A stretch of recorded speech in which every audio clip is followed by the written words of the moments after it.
গাজায় চলমান রক্তক্ষয়ী যুদ্ধে বন্ধ হোয়াইট হাউস প্রকাশ করেছে এক ঐতিহাসিক ২০ দফা পরিকল্পনা। বলা হচ্ছে উভয় পক্ষ ইসরায়েল ও হামাস এই প্রস্তাব মেনে নিলেই যুদ্ধ তাৎক্ষণিকভাবে থেমে যাবে। পরিকল্পনা অনুযায়ী ৭২ ঘণ্টার মধ্যে গাজার সব জিম্মিকে ফিরিয়ে দেয়া হবে আর ইসরায়েল মুক্তি দেবে হাজার হাজার ফিলিস্তিনি বন্দীকে। একই সঙ্গে গাজা পরিচালনায় আসবে নিরপেক্ষ এক টেকনোক্র্যাট সরকার, যেখানে হামাসের কোনো ভূমিকা থাকবে না। গাজার ধ্বংসস্তূপ সরিয়ে পুনর্গঠন করা হবে অবকাঠামো, হাসপাতাল আর স্কুল।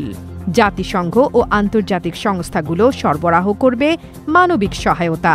রাফাহ সীমান্ত খোলা থাকবে নির্দিষ্ট চুক্তি অনুযায়ী। গাজার ভবিষ্যৎ প্রশাসন দেখবে নতুন আন্তর্জাতিক সংস্থা বোর্ড অব পিস, যার নেতৃত্বে থাকবেন প্রেসিডেন্ট ডোনাল্ড ট্রাম্প। যুক্ত থাকবেন টনি ব্লেয়ার সহ আরও প্রভাবশালী নেতারা। পাশাপাশি গঠিত হবে বিশেষ আন্তর্জাতিক বাহিনী ISF, যারা গাজায় নিরাপত্তা ও সীমান্ত সুরক্ষা দেখবে।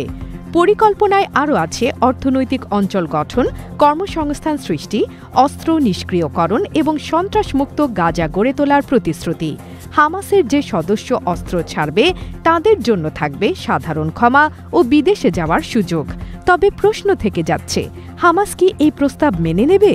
ইসরায়েল ইতিমধ্যেই সম্মতি জানিয়েছে, কিন্তু হামাস এখনও কোনো লিখিত জবাব দেয়নি। তাই যুদ্ধবিরতির স্বপ্ন এখনও ঝুলে আছে অনিশ্চয়তার মধ্যে। নিউজ ডেস্ক, আজকের টাইমস।